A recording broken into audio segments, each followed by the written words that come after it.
یہ جو بات بات پہ ہمارے ہاتھ پیر پھولنے لگتے ہیں نا، اور ذرا ذرا سی بات پہ انزائٹی اور ڈپریشن ہونے لگتا ہے، یہ قوم کوئی انقلاب نہیں لا سکتا۔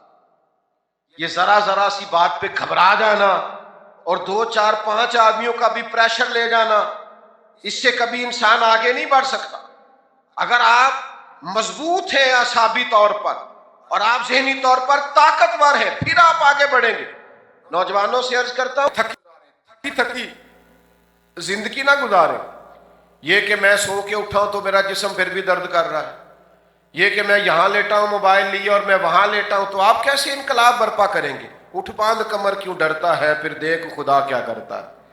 مشقت والی زندگی، محنت والی زندگی، لقد خلقنا الانسان فی کبد، اللہ نے انسان کو مشقت میں رہتا ہوا پیدا کیا، ہمیشہ کچھ کر گزرنے کا مزاج، آپ کے مزاج کی بہادری، جد و جہد۔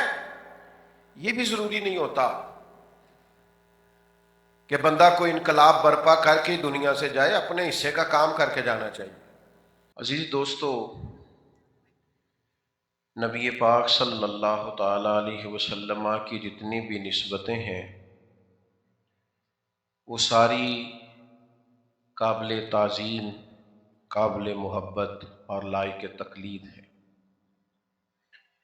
حضور کا مقدس گھرانہ،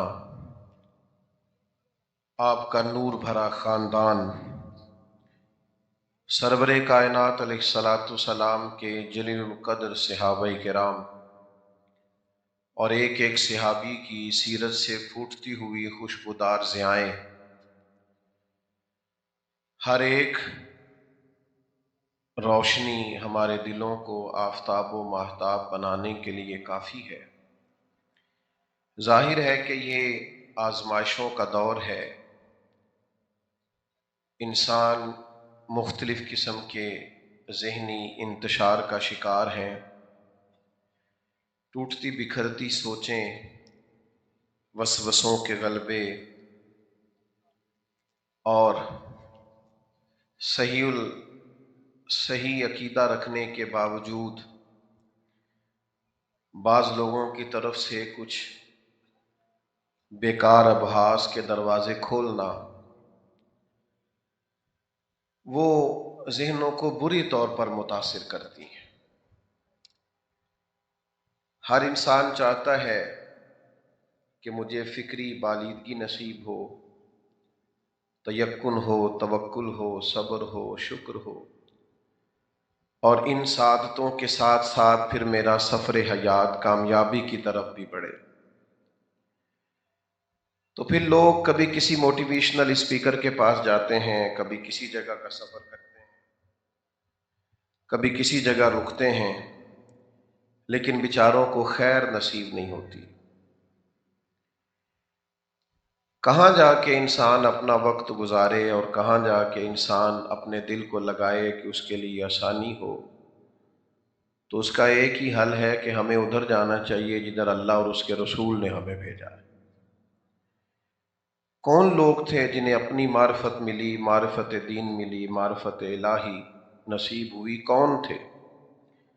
اللہ تعالیٰ نے قرآن مجید میں فرمایا والسابقون السابقون، سبقت لے جانے والے سبقت لے ہی گئے، آگے بڑھنے والے آگے بڑھ ہی گئے۔ فرمایا اولئک المقربون، یہ لوگ قرب والے لوگ ہیں، یہ قریبی لوگ ہیں، رب رسول کی بارگاہ کے مقرب ہیں۔ کون؟ السابقون الاولون، جنہوں نے بڑی جلدی فیصلہ کیا تھا کہ ہمیں دین پر عمل کرنا چاہیے، جنہوں نے بڑی جلدی یہ طے کر لیا تھا کہ حق کی آواز پر لبیک کہنا چاہیے، جنہوں نے یہ نہیں دیکھا کہ حالات فی الوقت کس طرح کے ہیں اور دنیا میرے بارے میں کیا سوچے گی اور میرے کاروباری معاملات کس طرح کے رہیں گے۔ نیکیاں جمہوری نہیں ہوتی کہ سارے کریں گے تو ہم نے کر دی، نیکیاں تو نیکیاں ہوتی ہیں، جب آپ کا ارادہ بن گیا، سمجھ آ گئی، تو پھر آپ کر گزرے۔ وہ جو بالکل شروع وقت میں دین میں آئے، آغاز میں، اور اس طرح آئے کہ انشراح صدر کے ساتھ پھر وہ آگے بڑھے اور انہوں نے پوری وارفتگی کے ساتھ دین کے ساتھ اپنے آپ کو وابستہ کیا، ان میں سے بڑا نام ہے حضرت سیدنا امیر حمزہ رضی اللہ عنہ۔ ایک بڑا نام ہے۔ ایک وقت ایسا ہوتا ہے کہ کسی شخص کے ساتھ بہت زیادہ ہجوم ہوتا ہے، وہ جہاں رکتا ہے لوگ جمع ہو جاتے ہیں، جہاں چلتا ہے لوگ جمع ہو جاتے ہیں، ہجوم ہوتا ہے۔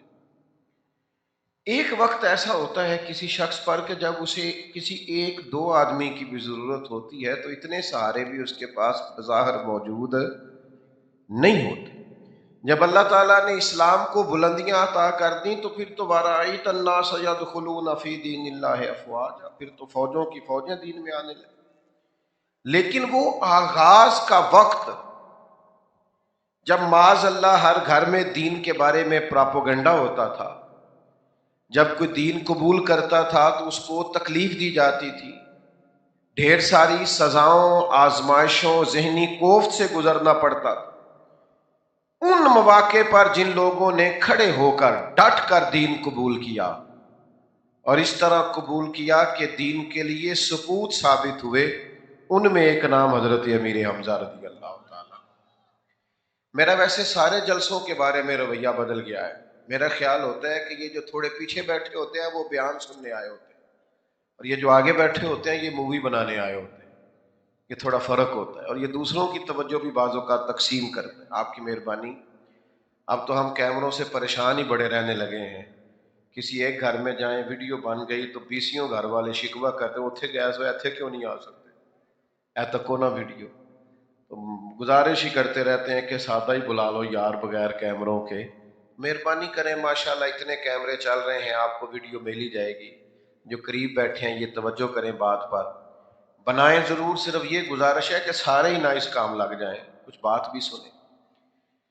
تو عزیز دوست، بالکل شروع میں حضرت امیر حمزہ رضی اللہ تعالیٰ عنہ بڑے بہادر آدمی تھے۔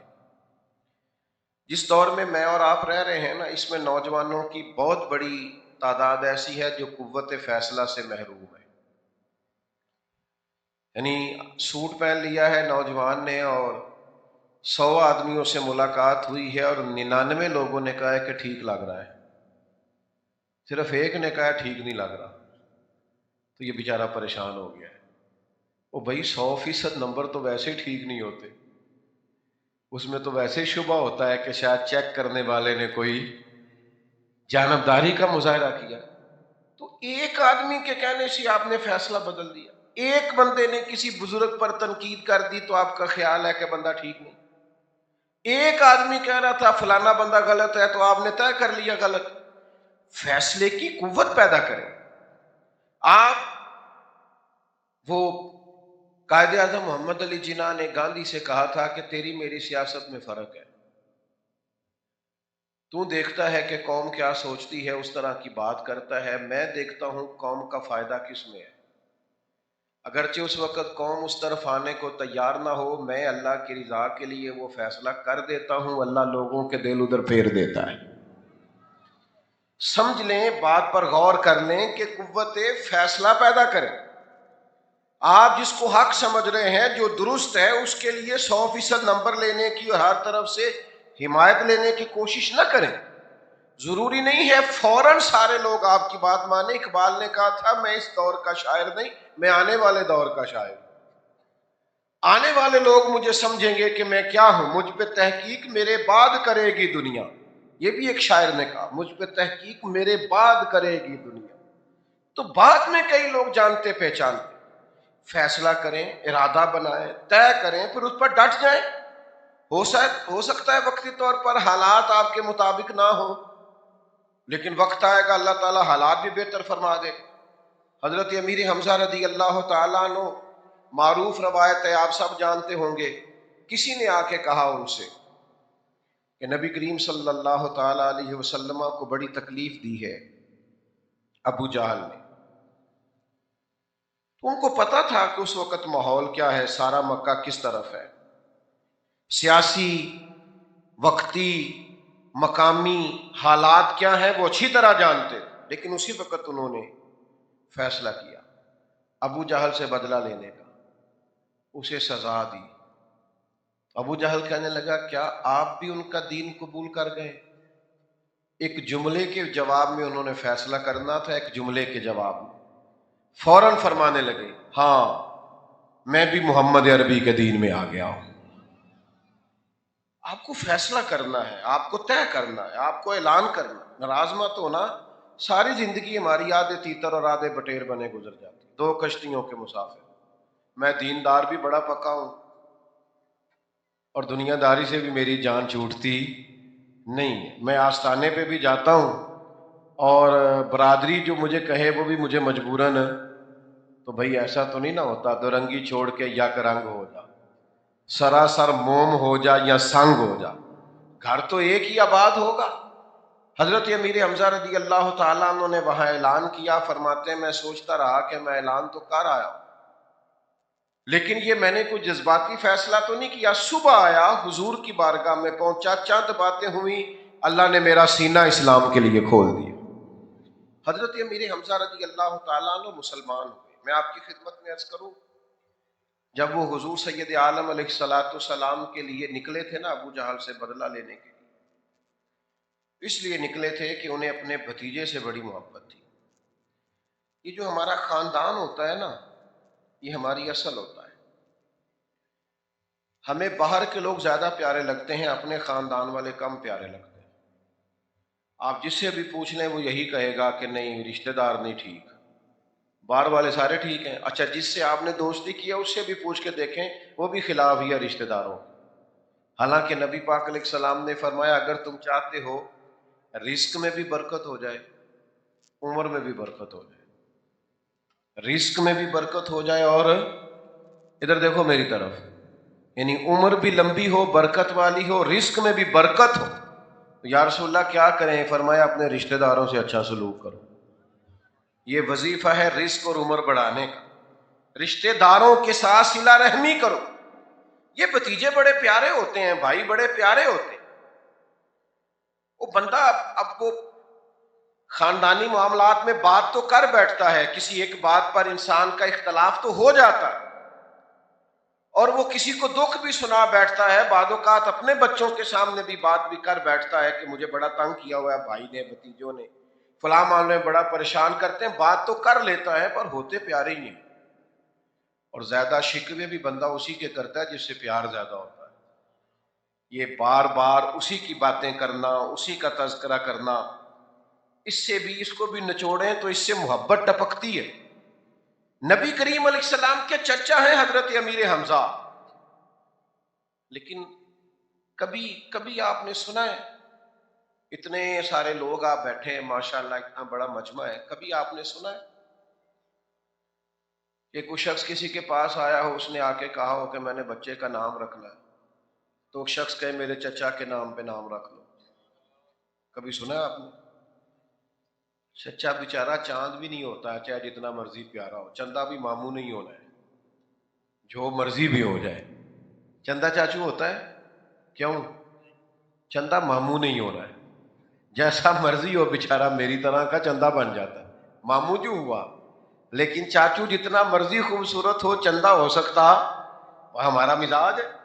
تو ننہال کے بارے میں تو شاید کوئی محبت کا فلسفہ بیان کرے اور چچا کے بارے میں بیان کرے، مشکل کام ہے۔ لیکن یہ دیکھو حضور ہمیں کس طرح خاندانی وحدت سکھاتے ہیں اور اپنوں کا پیار سکھاتے ہیں، اور کس طرح اپنوں کی قربت سکھاتے ہیں۔ ایک شخص نے عرض کی یا رسول اللہ صلی اللہ علیہ وسلم، میرے ہم بیٹھا ہوا ہے، میں نے نام رکھنا، کیا رکھوں؟ فرمایا میرے چچا کے نام پہ امیر حمزہ نام رکھو، حمزہ نام رکھو میرے چچا کے نام۔ یہ حضور علیہ السلام کا خاص پیار ان کے ساتھ۔ حضرت امیر حمزہ رضی اللہ تعالیٰ عنہ میں دو تین خوبیاں بڑی کمال تھی۔ ایک تو قوت فیصلہ بڑی تھی، ان کو ارادہ کرنا اور ڈٹ جانا آتا تھا۔ مجھے سب سے زیادہ نوجوانوں سے شکوہ رہتا ہے کہ تمہارا تو ارادہ ہی کوئی نہیں پکا، تم نے اصل میں کرنا کیا؟ کچی پکی باتیں کریں گے، کر لوں کہ نہ کروں، چلوں کہ نہ چلوں، سویرے ارادہ اور تھا، دوپہر کو ویڈیو اور دیکھ لی، شام کو ایک اور موٹیویشنل اسپیکر کو کھول لیا، ایک نئی کہانی نظروں کے سامنے سے گزر گئی۔ او بھائی تو طے تو کر، تو ارادہ تو کر۔ میں اکثر دوستوں سے کہا کرتا ہوں، میں کالج میں بھی جایا کرتا تھا تو ٹوپی کے ساتھ، تو میرا ایک بڑا محبت والا کلاس فیلو تھا، وہ سب سے زیادہ مجھے تنگ کرتا تھا، مولوی مولوی کہہ کے۔ اس زمانے میں نا ایک تھوڑا سا مسئلہ چلتا تھا، بم دھماکے بڑے ہوتے تھے، تو وہ تنگ کرتا تھا کہ مولویوں بم نہ پھوڑ دیا جائے کالج، تو تنگ کرتا تھا۔ تو وہ ہم اس وقت بھی لطف لیتے تھے کہ دوست ہے، پیار والا ہے۔ تو مجھ سے کئی دفعہ کہتا تھا کہ یار یہ اس حلیے میں تم اور سارے لوگ اور حلیے میں تھوڑے الگ الگ نہیں لگتے؟ پھر اللہ نے وقت بدلا، پھر اسی نے مجھے ایک دن فون کیا، کہنے لگا کدھر مل تیرے نال ایک فوٹو لینی، انج بھی سجن واہ واہ تے انج بھی سجن۔ تو آپ کہیں کھڑے تو ہو نا میرے بھائی، آپ کو کہیں ٹھہرنا تو آئے، کو قوت فیصلہ تو اپنے اندر پیدا کریں۔ لیکن ساری زندگی ہمارا ارادہ ہی کوئی نہیں، ہمیں پتہ ہی نہیں ہم کیا کرنا چاہ رہے ہیں۔ جب آپ نے طے ہی نہیں کیا تو سڑک پر کیسے چڑھیں گے؟ اور نہیں چڑھیں گے سڑک پر تو منزل کیسے آئے گی؟ تو حضرت امیر حمزہ میں قوت فیصلہ بڑی تھی۔ دوسری بات یہ تھی کہ حضرت امیر حمزہ بہادر بڑے تھے۔ دنیا میں دلیر آدمی تھوڑا کم بھی جی لے تو اس کی داستان قائم رہتی ہے۔ بہت لمبی عمر نہیں پائی حضرت امیر حمزہ، لیکن دلیر تھے، جرری تھے، بہادر تھے۔ یہ جو بات بات پہ ہمارے ہاتھ پیر پھولنے لگتے ہیں نا، اور ذرا ذرا سی بات پہ انزائٹی اور ڈپریشن ہونے لگتا ہے، یہ قوم کوئی انقلاب نہیں لا سکتا۔ یہ ذرا ذرا سی بات پہ گھبرا جانا اور 2 4 5 آدمیوں کا بھی پریشر لے جانا، اس سے کبھی انسان آگے نہیں بڑھ سکتا۔ اگر آپ مضبوط ہیں اعصابی طور پر اور آپ ذہنی طور پر طاقتور ہیں، پھر آپ آگے بڑھیں گے۔ نوجوانوں سے عرض کرتا ہوں، تھکی تھکی زندگی نہ گزارے۔ یہ کہ میں سو کے اٹھاؤں تو میرا جسم پھر بھی درد کر رہا ہے، یہ کہ میں یہاں لیٹا ہوں موبائل لیے اور میں وہاں لیٹا ہوں، تو آپ کیسے انقلاب برپا کریں گے؟ اٹھ باندھ کمر کیوں ڈرتا ہے، پھر دیکھ خدا کیا کرتا ہے۔ مشقت والی زندگی، محنت والی زندگی، لقد خلقنا الانسان فی کبد، اللہ نے انسان کو مشقت میں رہتا ہوا پیدا کیا، ہمیشہ کچھ کر گزرنے کا مزاج، آپ کے مزاج کی بہادری، جد و جہد۔ یہ بھی ضروری نہیں ہوتا کہ بندہ کوئی انقلاب برپا کر کے دنیا سے جائے، اپنے حصے کا کام کر کے جانا چاہیے۔ بہادری کے ساتھ، دلیری کے ساتھ جیتنا ضروری نہیں ہوتا، میدان میں رہنا ضروری ہوتا ہے۔ آپ یہ دیکھیں کہ میدان میں کھڑے رہ سکتے ہیں، ڈٹنا آتا ہے، آپ دلیر ہیں، با ہمت ہیں، با حوصلہ ہیں۔ وہ کسی علاقے میں نا ایک بیماری بار بار پھیلتی تھی، وبا بار بار پھیلتی تھی، حالات بار بار خراب ہوتے تھے اور بہت سارے لوگ ہر سال اس بیماری سے رخصت ہو جاتے تھے۔ بھائی خاموش ہو جائیں، بات سنیں، پیارے بھائی بیٹھ جائیں، آپ بھی بیٹھ جائیں محبت سے، اللہ تعالیٰ سلامت رکھے۔ یہ اتنے سارے لوگ پیار سے بیٹھے ہیں، آپ بھی محبت سے تشریف رکھیں، انشاءاللہ کرم ہو۔ سنیں جی، اللہ جزائے خیر، سنیں۔ وہ لوگ بار بار انتقال کر جاتے اس بیماری سے، تو اطباء انہیں کہتے، ڈاکٹرز انہیں کہتے کہ یہ جو پہاڑیاں ہیں نا، 3 کٹھی، ایک پہاڑی، پھر اوپر پہاڑی، پھر اس کے اوپر پہاڑ، اس کے اوپر ایک جڑی بوٹی ہے، وہ اگر مل جائے تو اس سے علاج ہو سکتا ہے۔ وہاں جائے کون؟ ڈھلان بڑی سیدھی ہے، جو پیر رکھتا ہے پھسل جاتا ہے، راستہ ہے کوئی نہیں۔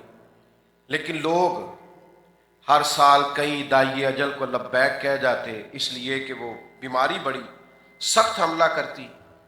ایک شخص نے طے کیا کہ میں نے جانا ہے، اس کو چھوڑ، میں نے جانا ہے اور میں نے رستہ بنانا ہے، آگے بڑھنا ہے۔ اب اس نے وہ پہاڑ کاٹنے کا، نا میری طرف دیکھنا، اس نے پہاڑ کاٹنے کے اوزار لیے اور پہاڑ کاٹنا شروع کیا، تو جو بھی قریب آتا نا کہتا یہ نہیں کٹیا جانا، مشکل کام۔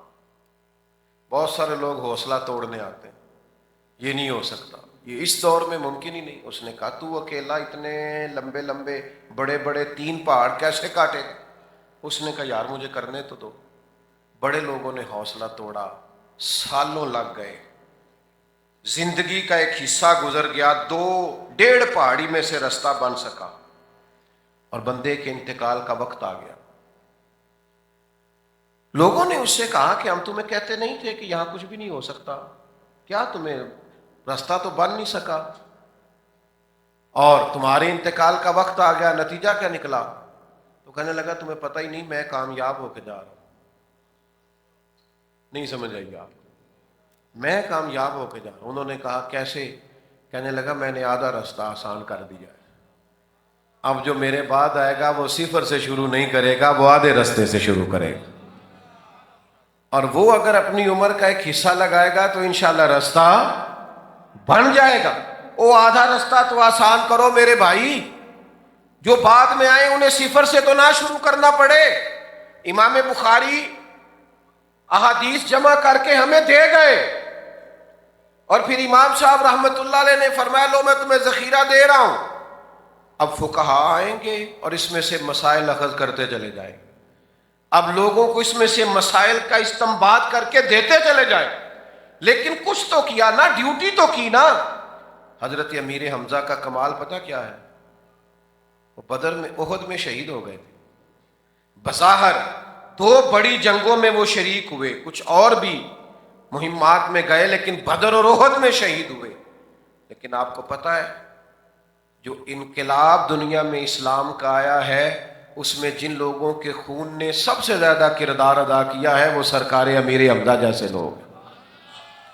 کردار ادا کیا ان لوگوں نے، اور کامیاب کردار ادا کیا، دلیروں کے ساتھ میدان میں نکلتے، دلیروں کے ساتھ۔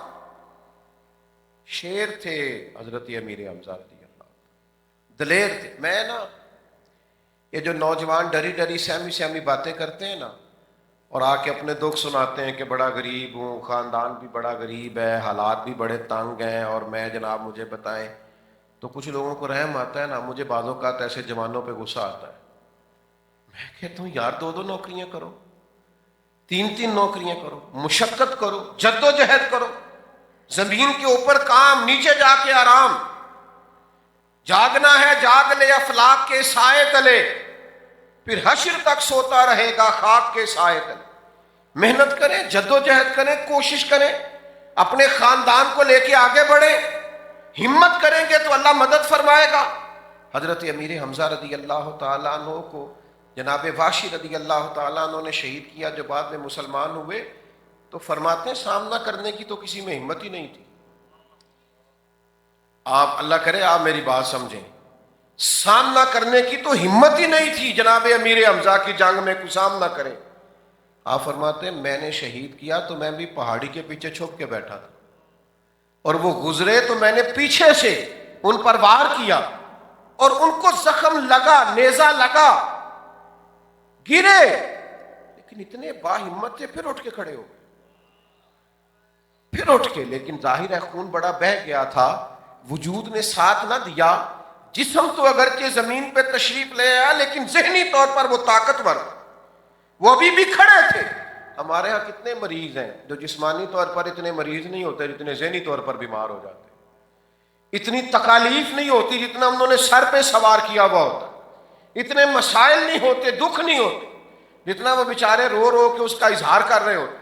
ذہنی طور پر طاقتور ہو کے جینا، یہ سبق ہے حضرت امیر حمزہ رضی اللہ تعالیٰ، اور بہادر وقت گزارنا دلیری کے ساتھ۔ آپ کو پتہ ہے آج لوگ کلمہ حق نہیں کہہ سکتے، دو چار دنیا دار بھی ہمارے سامنے آ جائیں تو ہم نہیں بات کر سکتے، مال کا بھی ہم پہ پریشر ہوتا ہے، دو چار اچھی گاڑیوں کا بھی ہم پہ روب آ جاتا ہے، دو چار پانچ آدمی ہوں جو کہیں میں چھوٹا سا آفیسر ہوں تو اس کا بھی ہم پہ روب آ جاتا ہے۔ ہم کھل کے جیتے نہیں، ہم پریشراز۔ ہمارے ایک بزرگ تھے حضرت مولانا تعالی مصطفیٰ صاحب جمیل رحمۃ اللہ علیہ، تو ان کے دادا اعلیٰ حضرت کے خلیفہ تھے۔ میں نے ان سے کہا اپنے بزرگوں کی کوئی بات تو سنائے، تو کہنے لگے وہ مجھ سے کہا کرتے تھے کہ تمہیں کوئی مولوی کہے نا تو پریشان نہیں ہونا، یہ ہمارے لیے شرم کی بات نہیں، ناز کی بات ہے۔ ہاں ہاں، تھوڑا سا ڈٹنا، جو کام کر رہے ہو اس پر تمہیں ناز ہونا چاہیے۔ خدا جانے بلندی ہے کہ پستی، پر جہاں میں ہوں وہاں کوئی نہیں ہے۔ آپ یہ جو احساس کمزوری اور احساس محرومی ہے نا، یہ تو بندے کو لے جاتا ہے۔ آپ ذہنی طور پر طاقتور ہو، فکری طور پر مالدار ہو۔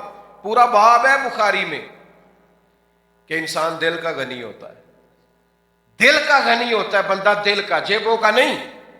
کیا کہا تھا درویش نے؟ مالاں والے سخی نہیں ہوندے تے سخیاں کول مال نہیں ہوندا، مالاں والے سخی نہیں ہوندے تے سخیاں کول ہاں ایتھے اوتھے دوویں جہانی سخی کنگال نہیں ہوتا. تو یہ ذہنی طور پر طاقتور بننا یہ کمال ہے. تیسری بات ہم نے حضرت امیر حمزہ سے پتہ کیا سیکھنی ہے؟ مر بندہ بستر پہ بھی جاتا ہی ہے. ناراض ہو گیا ہو؟ مر لوگ سڑک پہ بھی جاتے ہی ہیں، مر لوگ ہسپتال میں بھی جاتے ہی ہیں، لیکن جان اگر اس کے کام آ جائے نا جس کی ہے. نہیں سمجھ آئی آپ کو بات کی؟ کوئی اپنی مرضی سے مرنا چاہے تو خودکشی حرام ہے، اپنی مرضی سے جان معاذ اللہ لینا چاہے تو خودکشی، اس کی راہ میں مر جائے تو شہادت ہے. جان جو ہے نا، جان، کسی نے حضرت مولا علی شیر خدا سے کہا تھا کہ آپ اپنی پشت پر جنگی لباس نہیں پہنتے، تو حضرت علی فرمانے لگے پشت تو دکھانی نہیں، تو پشت تو وہ دکھائے گا نا جو بھاگے گا. بڑا مشہور قول ہے مولا کائنات کا، فرمایا کرتے تھے میں نہیں ڈرتا موت مجھ پہ آ گرے یا میں موت پہ جا گروں، مرنا تو ہے، تو ڈر ڈر کے مر جانا، سہم سہم کے مر جانا. یہ جان اگر رب رسول کے کام آ جائے نا، کام، یعنی بدر کے دن جا کے کہا جاسوس نے ابو جہل سے کہ وہ تو 312 313 لوگ ہیں، ان میں بھی بچے ہیں، بوڑھے ہیں، کوئی اسلحہ نہیں، کوئی بات نہیں. تو ابو جہل کہنے لگا اس طرح کرو، جنگ کیا کرنی ہے، ان کو گھوڑوں کی پشتوں پہ باندھو، صبح مکے لے جائیں گے، دیکھیں گے کیا کرنا ہے. تو جاسوس کہنے لگا پہلے پوری بات تو سن لیں.